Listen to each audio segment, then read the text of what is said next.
Jangan gentar mengejar mimpimu, tapi jangan lupakan mereka yang selalu ada untukmu. Saat orang lain meremehkan, merekalah yang akan merangkul dan menguatkanmu. Semangat terus untukmu yang sedang berjuang.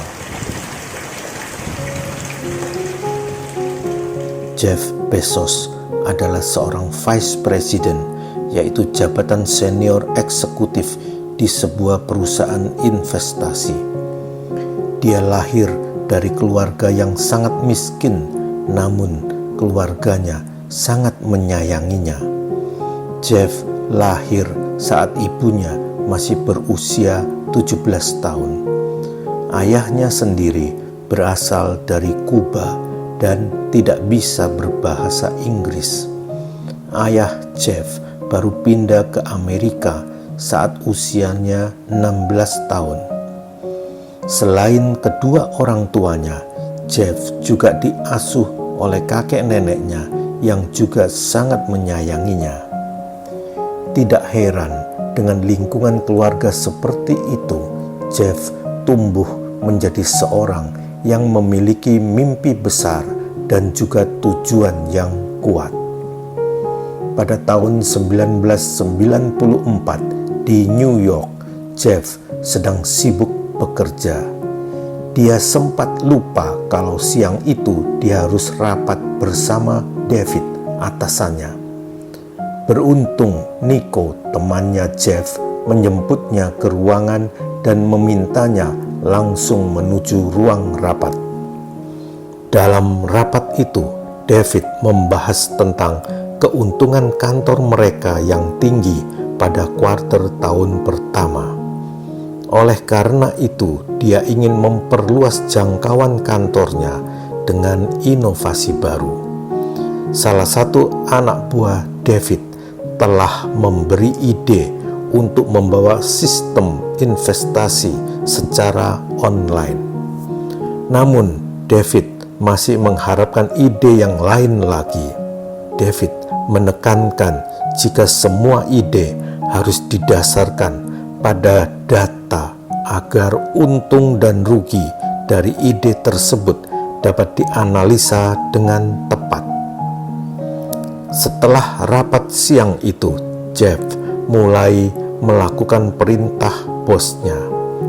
Dia melakukan riset dengan membaca banyak artikel dari internet sampai pada akhirnya dia menemukan sebuah artikel yang menyatakan jika pada tahun itu internet telah tumbuh sebesar 2.300%. Oleh karena itu, Jeff berpikir bahwa ia harus segera memanfaatkan hal tersebut.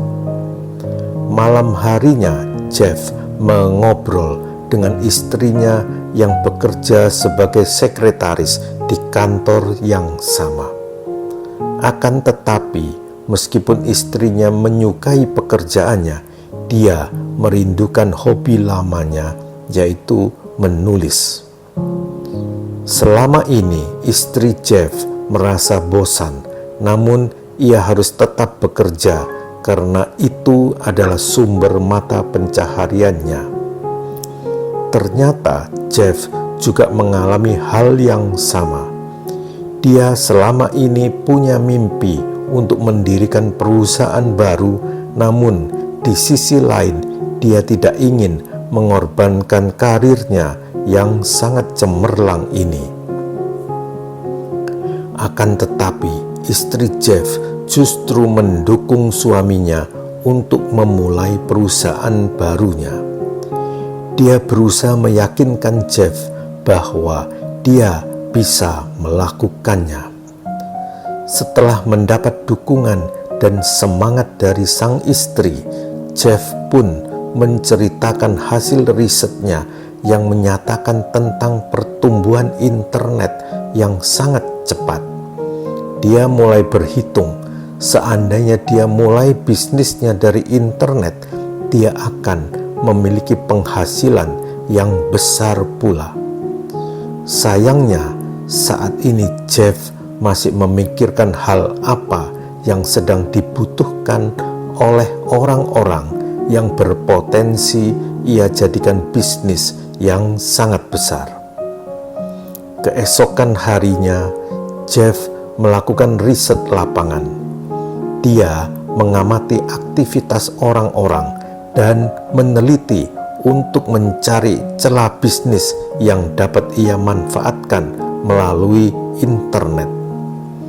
Setelah itu, ketika malam hari, Jeff menyortir ide yang ada di catatannya.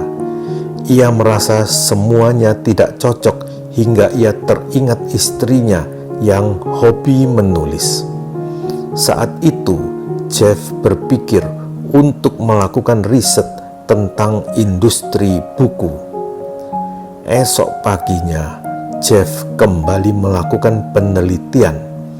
Dia langsung berjalan menuju perpustakaan untuk memperkuat idenya tentang industri buku semalam. Dan saat berada di perpustakaan, Jeff mengamati rak buku yang menjulang tinggi, dan pada detik itu juga dia menyadari bahwa ada keterbatasan ruangan, sedangkan banyak jumlah buku yang ditulis dan terbit setiap tahun, dan tidak semua buku dapat tertampung di perpustakaan ataupun toko buku. Berangkat dari penelitiannya itu, Jeff mengutarakan pendapatnya pada David. Dia mendapat ide untuk menjual buku melalui internet.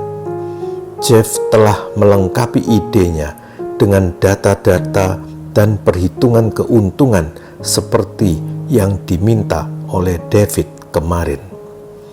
Jeff bilang bahwa saat ini toko buku fisik sangatlah terbatas, dan oleh sebab itu Jeff ingin membuka toko buku di internet yang tidak akan terkendala oleh ruangan maupun waktu. Sayangnya David tidak menyambut ide Jeff dengan baik. 1 jam kemudian David kembali menemui Jeff, akan tetapi jawaban David sekarang justru lebih mengecewakan Jeff. Meskipun David menilai bahwa ide Jeff adalah orang yang pintar dan sangat ambisius, David menganggap toko buku online tidak memiliki masa depan yang baik. Apalagi industri perbukuan saat ini telah dikuasai oleh Barnes & Noble. Seandainya Jeff masih bersikeras untuk menjual buku saja, David khawatir jika bisnis itu tidak akan bertahan lama. Malam harinya, Jeff pulang lebih cepat daripada istrinya. Dia merasa patah semangat setelah David menolak idenya mentah-mentah. Istri Jeff pun merasa iba terhadap Jeff. Dia kemudian menghibur Jeff dan meyakinkan suaminya bahwa Jeff adalah orang paling pintar yang dia kenal. Dia bahkan sudah meraih jabatan tinggi di usianya yang baru 30 tahun. Dan oleh karena itu, istri Jeff meyakini bahwa apapun yang dilakukan Jeff, dia pasti akan sukses. Akhirnya, setelah kepercayaan dirinya kembali, Jeff memberanikan diri untuk mencoba peluang bisnis toko buku online-nya. Bahkan untuk merintis bisnisnya ini, ia berniat mengundurkan diri dari pekerjaannya. Meskipun dia sudah memiliki kehidupan yang mapan karena pekerjaannya, dia tetap ingin meraih mimpinya mendirikan perusahaannya sendiri. Dan untuk itu, Jeff juga mengajak istrinya keluar dari pekerjaannya yang sekarang. Dia tidak ingin berpisah dari istrinya, terutama saat dia membutuhkan dukungan dalam meraih cita-citanya. Selain itu, istri Jeff dapat kembali bersenang-senang dengan hobi menulisnya. Tanpa menunggu lama, esok harinya Jeff langsung menghubungi semua kenalannya. Dia meminta kenalannya menjadi investor atas bisnis barunya ini. Namun sayang, banyak orang menolak Jeff dan tidak tertarik untuk investasi di sana. Dan malam harinya, Jeff menghitung modal yang baru terkumpul, $50.000. Jumlah itu masih jauh dari targetnya dan terhitung sedikit untuk memulai sebuah bisnis. Setelah mengalami jalan buntu, Jeff akhirnya menjual rumahnya, dan oleh karena itu dia pulang ke rumah orang tuanya. Dan seperti biasa, orang tuanya menyambut Jeff dan istrinya dengan hangat. Semula orang tua Jeff mengira jika putranya pulang karena ingin mengumumkan kehamilan istrinya, namun ternyata bukan. Jeff pun menceritakan bahwa sekarang ia dan istrinya telah keluar dari pekerjaan mereka karena akan memulai bisnis baru, yaitu toko buku online. Jeff menjelaskan jika saat ini internet sudah menjadi sesuatu yang sangat menjanjikan, dan oleh karena itu dia ingin memanfaatkannya karena keuntungannya bisa berlipat ganda. Setelah menjelaskan semuanya, Jeff mengatakan niat yang sebenarnya. Dia ingin mengajak orang tuanya menjadi investor pertama dalam bisnisnya. Dia bahkan menghitung keuntungan yang bisa didapat jika perusahaannya sukses besar. Namun kalau gagal, Jeff berjanji akan mengembalikan modal dari orang tuanya itu sebanyak 70%. Setelah mendengar penjelasan Jeff, ibunya merasa terkejut. Dia meragukan keputusan putranya itu karena itu berisiko sangat tinggi. Setelah mempertimbangkan uang tabungan dan pensiunnya, orang tua Jeff memberikan uangnya kepadanya sebagai modal untuk putra kesayangan mereka. Esok harinya, ayah Jeff memberikan sejumlah uang kepada Jeff. Dia berkata bahwa uang itu akan menjadi penyelamat hidupnya, paling tidak untuk saat ini. Jeff pun langsung berterima kasih pada ayahnya. Dia merasa sangat senang dan terharu melihat dukungan dari kedua orang tuanya. Dan setelah itu, Jeff kembali membutuhkan bantuan. Dia ingin meminjam mobil ayahnya sebagai transportasi mereka karena Jeff dan istrinya berencana untuk mencari rumah baru. Mendengar permintaan Jeff, ayahnya langsung berkata iya. Selama dalam perjalanan, Jeff terus bekerja untuk mematangkan konsep dan sistem perusahaan barunya. Bahkan saat mereka sampai di sebuah penginapan untuk beristirahat, Jeff masih berusaha menuntaskan pekerjaannya. Malam ini dia sedang menganalisa data dan memikirkan suplai buku dari Asia. Untuk mempermudah hal itu, Jeff memutuskan mencari rumah di Seattle, Washington. Tanpa membuang-buang waktu, malam itu juga Jeff dan istrinya berangkat menuju Seattle. Sekarang giliran Jeff yang menyetir sampai pagi tiba. Jeff pun mengajak istrinya untuk melihat matahari terbit yang sangat indah. Di situ Jeff mengatakan nama perusahaannya adalah Kadabra, seperti mantra dalam trik sulap. Siang ini Jeff menghubungi Paul, seorang programmer yang ahli dalam desain website. Jeff benar-benar ingin memaksimalkan ide dan potensi yang ia miliki agar menjadi suatu yang sangat bagus.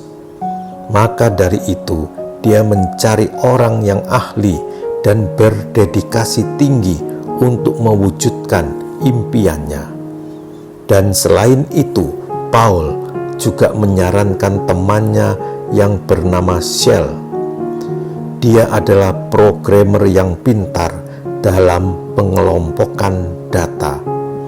Jeff akhirnya pun menghubungi Shell, juga karena dia membutuhkan keahlian Shell untuk membuat katalog dalam website bukunya. Setelah menelepon Paul, Jeff melihat istrinya yang tertidur pulas di bangku penumpang. Dan pada detik itu, Jeff teringat masa-masa kecilnya yang menyenangkan bersama kakek dan juga neneknya. Jeff juga mengingat pesan kakeknya untuk berbahagia karena dia selalu dikelilingi orang-orang yang baik. Dan oleh karena itu, Jeff merasa harus bersyukur karena pesan kakeknya itu memang benar adanya. Keesokan harinya, Jeff menunggu kedatangan Shell di sebuah kafe. Dia ingin membicarakan bisnis dan melakukan wawancara singkat sebelum mempekerjakan Shell. Setelah membaca profil perusahaan Jeff, Shell pun tertarik untuk bergabung. Namun, Jeff memberi peringatan bahwa perusahaan ini masih baru sehingga Shell hanya mendapat gaji yang rendah. Selain itu, jam kerja dan beban kerjanya juga sangat tinggi. Akan tetapi, Shell tetap setuju dan akhirnya Shell dan Jeff melakukan tanda tangan kontrak. Setelah Shell pergi, kini Jeff dan istrinya berdiskusi tentang rumah baru. Jeff menginginkan rumah yang memiliki garasi karena dia melihat perusahaan besar seperti Disney dan juga Dell memulai perusahaan mereka dari garasi rumah. Tak lama kemudian, istri Jeff menemukan rumah yang cocok dengan keinginan suaminya itu dari sebuah iklan koran. Dia segera menghubungi nomor telepon yang tertera dan transaksi pun segera dilakukan. Keesokan harinya, Jeff dan istrinya langsung pindah ke rumah baru. Lalu, karena tujuan utama mereka pindah adalah untuk memulai perusahaan barunya, hal pertama yang mereka lakukan adalah memeriksa garasi.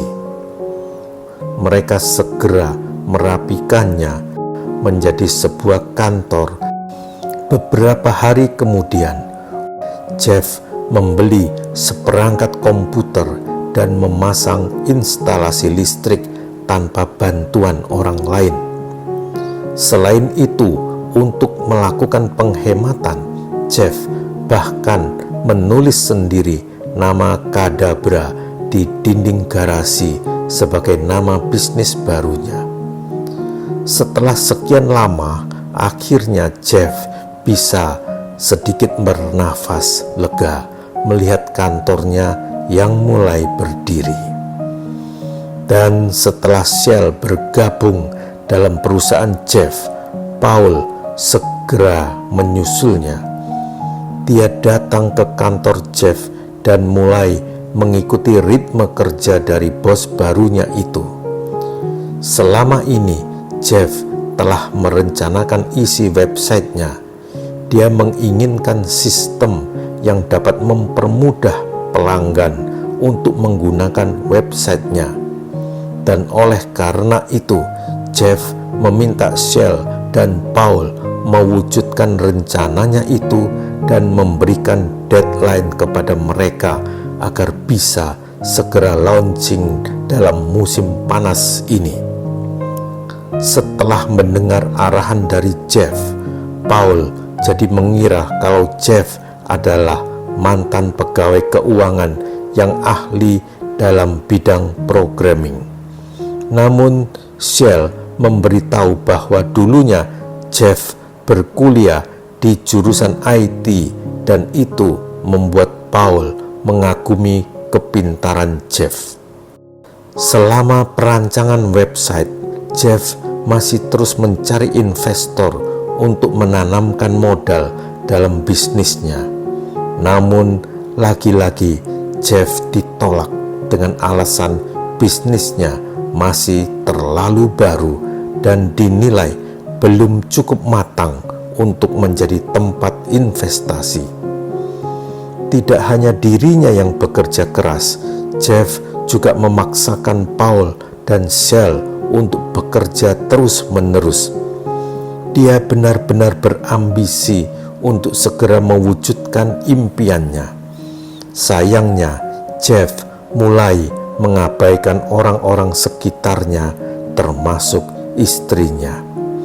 Dia terlalu fokus dengan pekerjaannya sampai tidak tahu waktu istirahat. Melihat Jeff yang seperti itu, istrinya mulai kecewa dengan Jeff. Namun meskipun begitu, dia berusaha memahami suaminya dan membiarkannya bekerja sampai larut malam.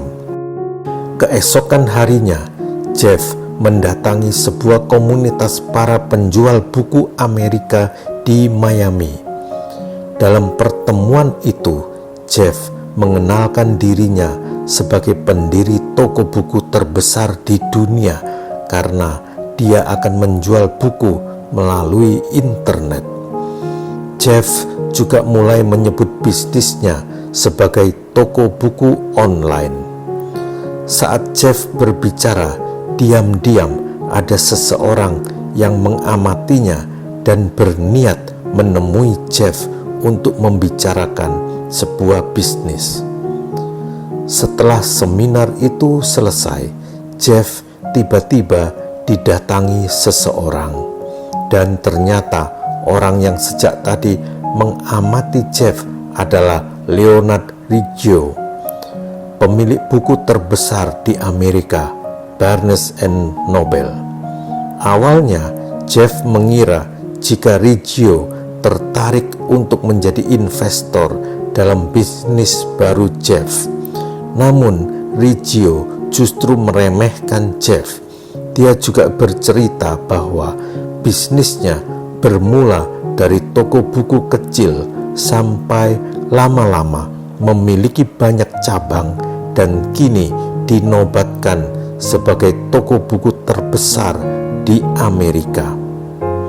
Pada intinya, Riggio meminta Jeff untuk tahu diri bahwa Jeff yang baru memulai bisnis sebaiknya tidak menyebut bisnisnya sebagai toko buku terbesar.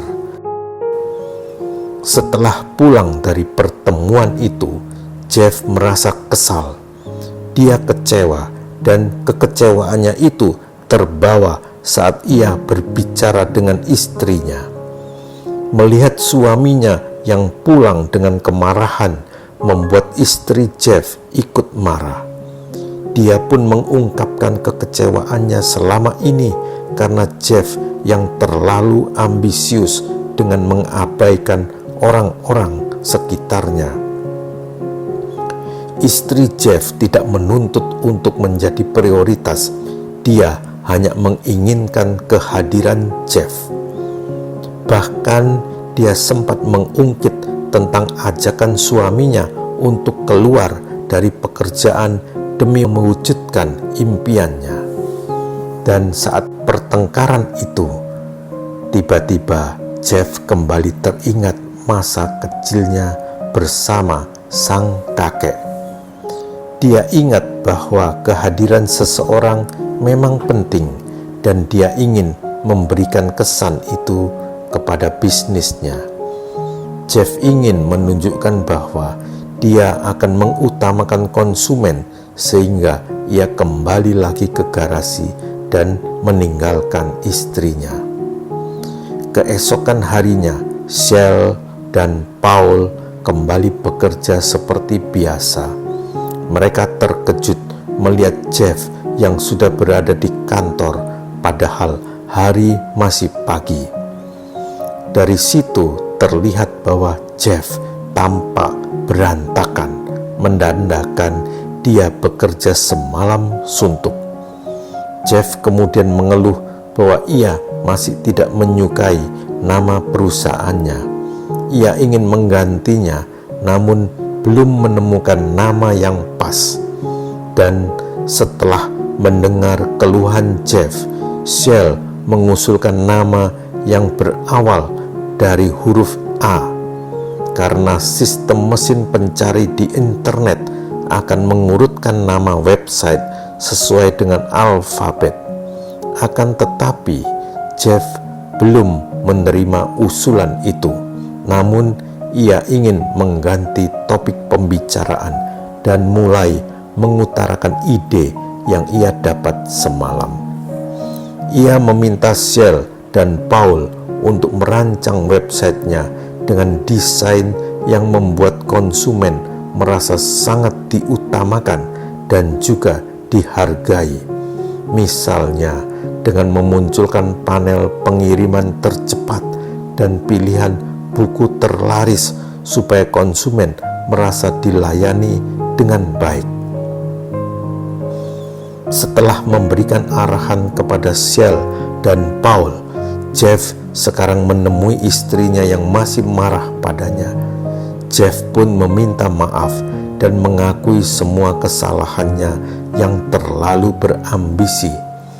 Jeff berjanji dia akan lebih memperhatikan istrinya sehingga dia akan melibatkannya dalam perusahaan itu. Akhirnya, setelah memaafkan Jeff, istrinya menanyakan perkembangan bisnis Jeff. Ia akhirnya menjelaskan bahwa idenya sekarang sedang dikerjakan oleh Paul dan juga Shell. Setelah bekerja siang dan malam, ternyata Jeff masih tidak setuju dengan desain web yang dirancang oleh Shell dan juga Paul. Karena kelelahan, Shell pun mengingatkan Jeff bahwa beban kerja dan gaji mereka yang tidak sepadan. Selain itu, iklan perusahaan Jeff juga tidak terlihat menjanjikan, sehingga tidak mengherankan jika tidak ada investor yang tertarik untuk menanamkan modal ke perusahaan mereka. Setelah mendapat protes dari Shell, Jeff menghubungi Nico, kawan lamanya, untuk bergabung dengan perusahaannya. Ternyata Nico menerima tawaran Jeff dan dia segera datang menuju Seattle. Akan tetapi permasalahan baru muncul. Paul mengutarakan bahwa mereka terkendala dengan distributor buku yang menetapkan aturan minimal pemesanan. Namun Jeff punya ide untuk mengatasi hal itu karena sistem pembayaran paket kiriman di Amerika adalah baru membayar saat barangnya telah sampai. Maka mereka akan memesan 2 jenis buku.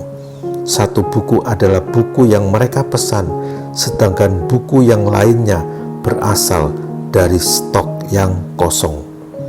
Sehingga nanti jika buku yang mereka pesan sudah sampai, mereka hanya menerima dan membayar satu buku dari distributor. Dan beberapa hari kemudian, cara ini ternyata terbukti berhasil. Di tempat lain, Leonard Riggio mendapat telepon dari temannya yang bercerita tentang toko buku online milik Jeff. Setelah mendengar cerita temannya itu, dia merasa dia punya pesaing baru. Riggio pun segera menghubungi Jeff untuk meminta bertemu. Keesokan harinya, Jeff menegur Riggio sambil membaca buku. Dia membuka sebuah kamus dan mencari istilah yang berawalan dengan huruf A, dan dari situ Jeff menemukan kata Amazon dan mulai membayangkan sungai Amazon sebagai sungai terpanjang di dunia. Jeff berpikir bahwa nama itu cocok dengan bisnisnya. Beberapa saat kemudian, Riggio datang. Tanpa basa-basi, dia memberi tawaran kepada Jeff untuk membeli idenya dengan harga tinggi. Namun karena Jeff pernah diremehkan oleh Riggio, dia tidak menerima tawaran itu dan mengintimidasi Riggio bahwa ia akan membuktikan ucapannya sebagai pendiri toko buku terbesar di dunia. Setelah pulang, istri Jeff menanyakan pertemuan itu. Jeff pun bercerita bahwa dia menolak Riggio. Keputusan itu langsung membuat Shell dan Paul protes. Namun Jeff menyatakan alasannya bahwa niat Riggio memberikan tawaran itu karena Riggio takut memiliki pesaing. Saat Riggio berani membayar mahal ide Jeff, itu membuktikan bahwa bisnis Jeff akan sukses besar. Selain itu, Jeff juga bercerita bahwa ia telah menemukan nama yang cocok untuk perusahaannya, yaitu Amazon.com. Kata .com sengaja disebutkan karena untuk menegaskan bahwa toko buku secara eksklusif hanya terdapat di internet. Beberapa minggu kemudian, semakin mendekati musim panas, Jeff bersiap untuk merilis websitenya. Siang ini, dia mempresentasikan bisnisnya di para investor. Jeff menjelaskan keuntungan buku online yang bisa diakses dari manapun dan kapanpun. Toko buku online tidak memiliki batas secara ruang dan waktu karena sistem kerja mereka berdasarkan pada jaringan internet. Berkat presentasinya itu, Jeff semakin percaya diri bahwa bisnis toko buku online miliknya ini akan menjadi yang pertama di dunia dan akan menggeser toko buku konvensional, bahkan toko buku besar sekalipun. Setelah melakukan beberapa kali uji coba dan menambah inovasi untuk menyempurnakan websitenya, siang itu Jeff dan seluruh pegawai perusahaannya berkumpul di garasi. Mereka akan segera meluncurkan websitenya secara resmi dalam industri. Akan tetapi, meskipun mereka telah merilis bisnisnya, Jeff dan para pegawainya masih harus bekerja keras sebagai perusahaan baru. Dan pada titik itulah Shell merasa tertekan karena gajinya terlalu rendah dengan beban pekerjaan yang sangat tinggi. Namun, dalam menghadapi tuntutan itu, Jeff justru mengingatkan Shell bahwa ia telah sepakat dari awal untuk membangun perusahaan baru ini. Dan oleh karena itu, Shell merasa protesnya sia-sia. Keesokan harinya, Shell berniat untuk keluar dari perusahaan itu. Dia sudah membuat surat pengunduran diri yang siap dicetak. Lalu tiba-tiba sebuah pesan masuk ke website mereka, dan setelah diperiksa ternyata itu adalah pesanan buku mereka yang pertama. Seketika seluruh pegawai Amazon.com pun merasa senang karena akhirnya usaha mereka terbayar lunas.